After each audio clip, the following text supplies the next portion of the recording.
The late afternoon light filtered through the tall windows of the Newman penthouse, casting long streaks of gold across the polished floors.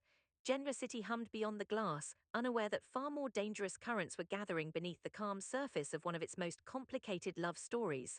Inside, Adam Newman stood still for once in his life, his phone lowered slowly from his ear as the weight of what he had just agreed to settled on his shoulders. Across the room, Chelsea Lawson watched him carefully. She had come to recognize the subtle shifts in Adam's posture, the tightening of his jaw, the distant flicker in his eyes that meant his mind had already traveled somewhere she could not follow. For a long time now, those moments had grown rarer. Adam had been present, grounded, almost peaceful. It was a fragile peace, but it had felt real. Until now.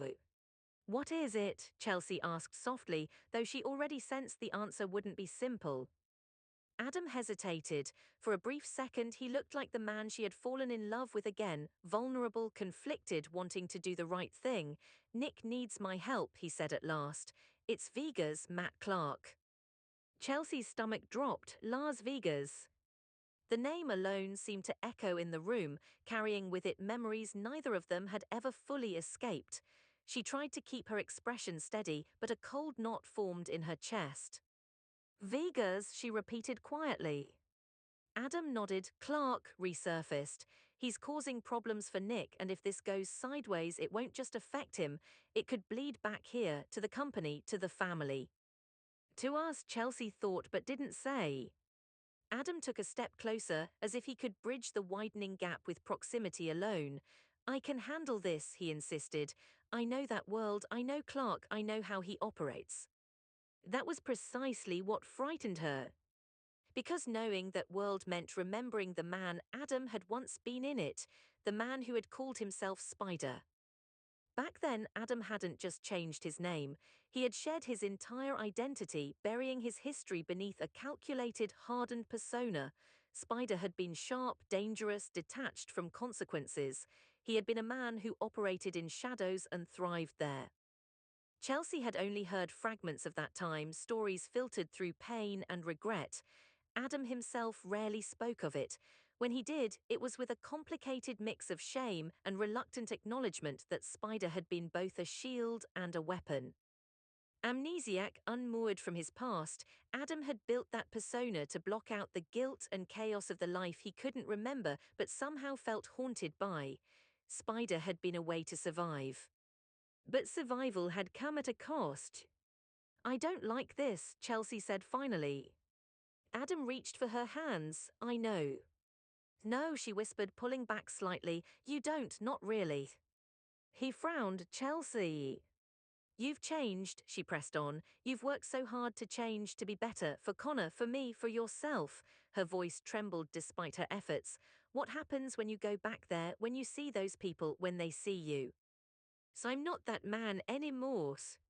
She wanted to believe him, she truly did, but she had learned the hard way that people didn't simply discard their darker selves.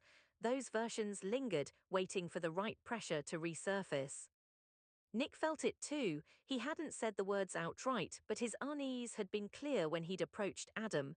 There had been tension beneath the reluctant alliance, a silent acknowledgement that asking Adam to step back into Vega's territory carried risks.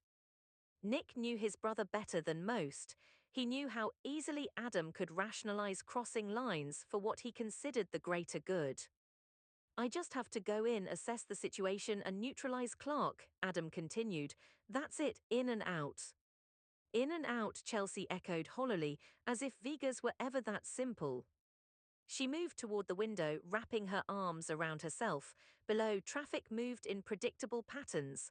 Life continued in orderly lanes, nothing like the chaos she feared. "Do you remember what you told me?" she asked without turning around, "when we talked about getting married again?" Adam's expression softened. "Of course I do. You said you didn't want to rush me, that you were happy where we were, that you didn't need a ring to prove anything." "So I meant that." "I know," she said, "and that's why I've been scared, because things are good, really good, and every time in our lives when things get good, something happens." Adam stepped behind her close enough that she could feel his warmth but not touching her. "This isn't that," he murmured. Isn't it? She asked, finally turning to face him. Vegas is where you became Spider. It's where you disconnected from everything that made you, you. A flash of defensiveness crossed his face. Spider wasn't all bad. Chelsea stiffened. I'm not saying that to glorify it, he added quickly. I'm saying that part of me, the strategic part, the ruthless part, that's what kept me alive. It's what gave me the edge. And what cost you your soul? She shot back before she could stop herself. The silence that followed was heavy. Adam's gaze darkened, not with anger but with something more unsettling, introspection. You think I'm going to lose myself, he said quietly. I think you're going to be tempted. He didn't deny it. That frightened her more than anything. Across town, Nick Newman leaned against his desk at Newman Enterprises, staring at the skyline through his own office window. He had never liked relying on Adam. Even when circumstances forced them into temporary alliances, distrust simmered beneath the surface. But Matt Clark was a problem that required someone who understood the rules of that particular battlefield. Clark didn't play by corporate guidelines. He thrived in grey areas, legal loopholes, underground connections, intimidation tactics that stopped just short of charges but left damage in their wake. Nick could fight him through official channels. He could marshal resources, lawyers, leverage, but Clark had a way of slipping through nets. Adam, on the other hand, knew how to hunt in the dark. That was the problem. Nick rubbed his temples. He had seen his brother claw his way back from the brink over the past few years. He had watched Adam fight to be present for Connor, to support Chelsea, to build something stable instead of tearing everything down.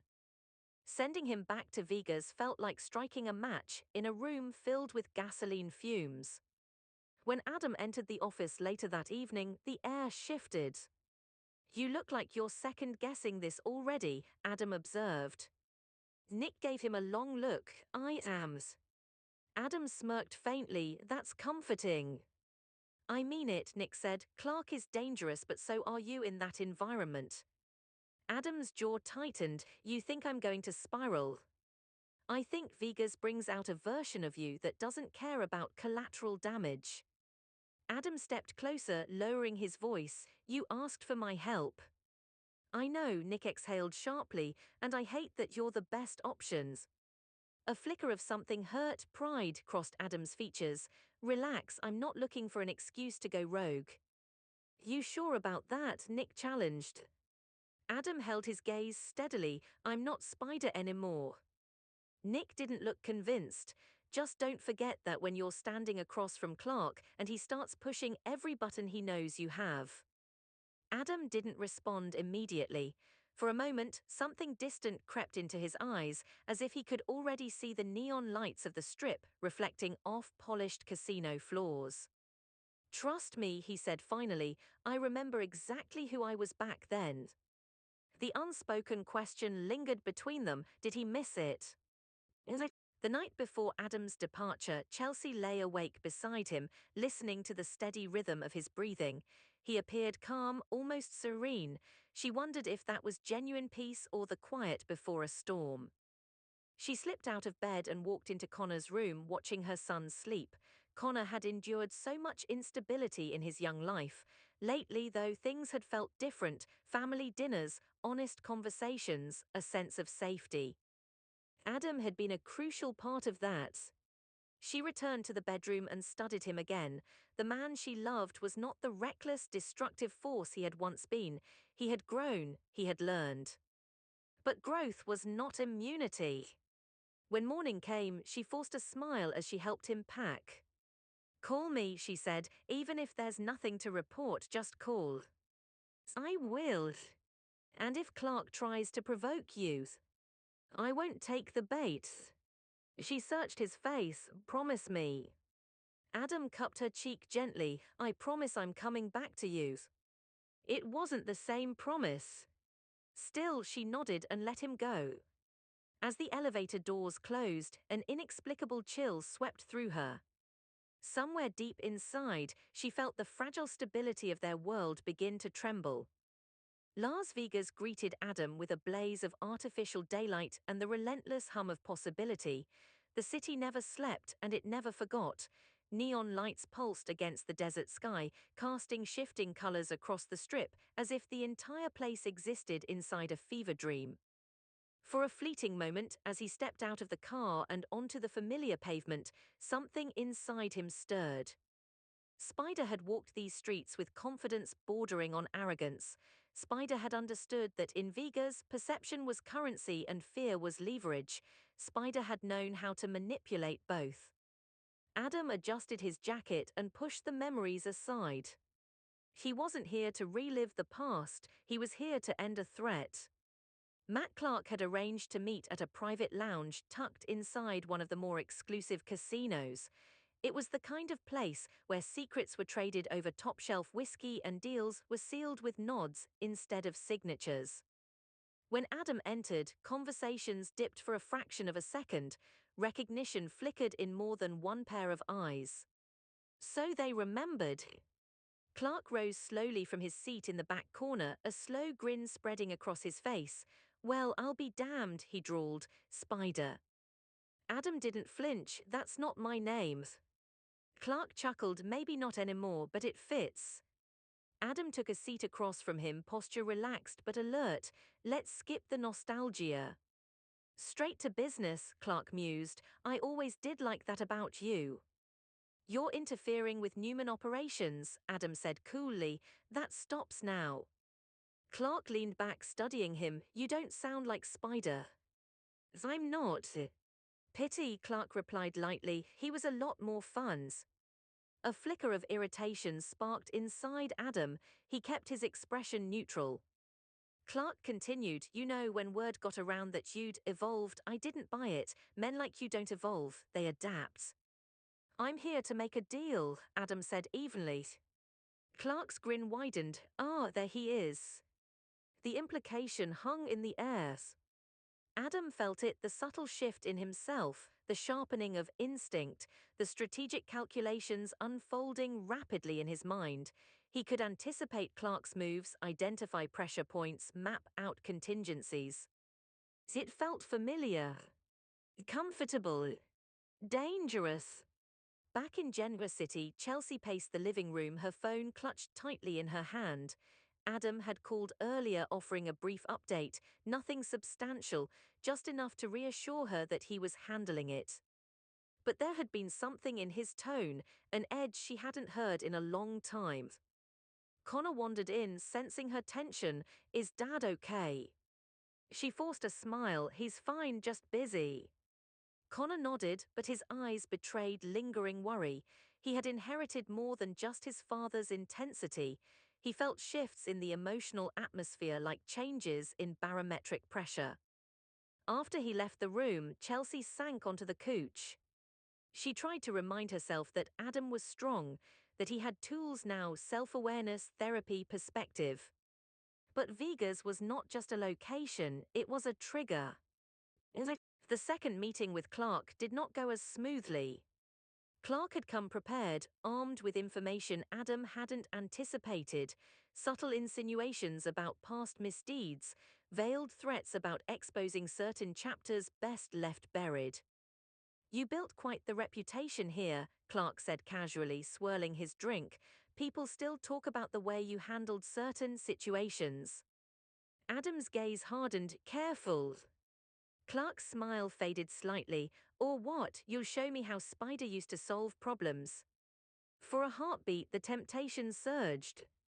It would be easy: intimidation, pressure, a calculated display of dominance to remind Clark exactly who he was dealing with. Adam felt the old impulses rising like muscle memory. He stood abruptly, leaning across the table. "You're making a mistake." Clark didn't back down. "Am I?" Security personnel glanced their way, sensing the shift in energy. Adam straightened slowly, forcing himself to breathe. He was Spider. He turned and walked out before the situation escalated further. Outside, the desert air felt cooler against his skin. He pulled out his phone and stared at Chelsea's name. For a moment he considered calling her, hearing her voice might anchor him. Instead, he slipped the phone back into his pocket. He needed to handle this himself. News traveled fast. By the time Nick received reports that Adam had been seen in a heated confrontation at the casino, his concerns spiked. He dialed Adam immediately. What happened? Nothing I can't control, Adam replied tersely. That's not what I'm hearing. Adam exhaled sharply. I pushed back, it's fine. Nick recognized the tone, the clipped confidence that often preceded trouble. Don't let him drag you into his game. I know how to play his game, Adam snapped. That's what I'm afraid of. The line went quiet. For the first time since arriving, doubt crept in, not about Clark, but about himself. Later that night, alone in his hotel suite, Adam stared at his reflection in the mirror. The city lights flickered behind him, casting shifting shadows across his face. He could almost see Spider staring back. Not as a separate entity, but as an integrated part of him, sharp-eyed, unburdened by guilt, willing to do whatever necessary. Spider had been born out of trauma and confusion, but he had also been efficient. Adam clenched his fists. He had promised Chelsea he wouldn't take the bait. Yet part of him understood that Clark wouldn't back down unless he believed Spider had returned. And if convincing Clark required tapping into that persona, was that truly regression or strategy? The line blurred. In Genoa City, Chelsea's unease grew when Adam's calls became less frequent. He's busy, she told herself. But she knew him. Withdrawal was a sign, a precursor to internal battles he didn't want witnessed. She found herself staring at the engagement ring Adam had given her years ago, the one she had never quite felt ready to accept again. They had been inching toward that conversation recently, tentative hints about a future cemented with vows. Now it felt like that future hovered on unstable ground. What if Vegas changed him? What if the man who came home carried shadows she couldn't dispel? Connor's laughter drifted from the hallway, a reminder of what was at stake. She refused to let fear consume her, but she couldn't ignore the intuition whispering that something fundamental was shifting. The final confrontation came swiftly. Clark, emboldened by Adam's restraint, escalated matters, leveraging connections, spreading rumors designed to undermine Newman interests. Adam arranged one last meeting. This time there were no drinks, no pretense. You want Spider? Adam asked quietly as they stood face to face in a private back room. Clark's eyes gleamed. I want to know if he's still in there. Adam stepped closer, voice low and controlled. You're going to walk away from this, you're going to pull back every move you've made, and you're going to forget the Newman name. Clark studied him, searching for cracks. Adam let just enough of the old edge surface, cold calculation, unwavering resolve. Not rage. Precision. Clark hesitated. For a long moment the room held its breaths. Then Clark gave a single reluctant nod. Fine. The tension broke. Adam didn't smile, he didn't gloat, he simply turned and left. Outside, the neon lights seemed less intoxicating. He pulled out his phone and dialed Chelsea. When she answered, relief flooded her voice. Adam. It's done, he said. There was a pause. Are you okay? He looked out over the strip one last time. Yes, he replied after a beat. I am. And in that moment he realized something crucial. Spider had not taken over. Spider had become a tool, one he could access without surrendering to. He had confronted the past and chosen restraint. Back in Genoa City, Chelsea closed her eyes, absorbing the steadiness in his tone. It wasn't the reckless thrill of a man reveling in power, it was grounded, centered. When are you coming home? She asked. Soon.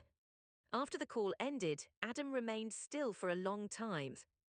Vegas had tested him. It had reminded him of who he had been and who he could still become if he wasn't vigilant. But it had also proven something else. Growth wasn't about erasing the darker parts of oneself. It was about mastering them. When he returned to Genoa City, Chelsea met him at the door. For a split second, they simply looked at each other. She searched his face for signs of regression, for that distant gleam that signaled danger. Instead, she saw weariness and clarity. "You didn't lose yourself," she whispered. "No," he agreed, "I didn't." Connor barreled into him seconds later, wrapping his arms tightly around his father's waist. Adam held his son close, grounding himself in the present. Chelsea stepped forward, sliding her hand into his. Vegas had threatened to unravel them. It had forced old fears into the light. But instead of catastrophe, it had delivered a reckoning. Their relationship had been tested, not shattered. Later that night, as they sat together in the quiet glow of their living room, Chelsea studied him thoughtfully. "You know," she began, "maybe I was wrong to think that going back there would undo everything." Adam raised an eyebrow. "You weren't wrong to worry." "I was wrong to doubt your strength," she corrected softly. He shook his head. "I'm not invincible." "I don't need you to be," she said. "I just need you to choose us." He squeezed her hand. "I always will." The future remained uncertain. Genoa City was never short on storms, but for now the foundation beneath them felt steadier, not because it had never cracked, but because it had survived pressure. Vegas had not resurrected Spider. It had confirmed that Adam Newman was no longer running from his past. He was standing firmly in the present. And whatever challenges lay ahead, they would face them together. If you enjoy Y&R spoilers, updates, and daily drama, make sure to like, comment, and subscribe for more videos.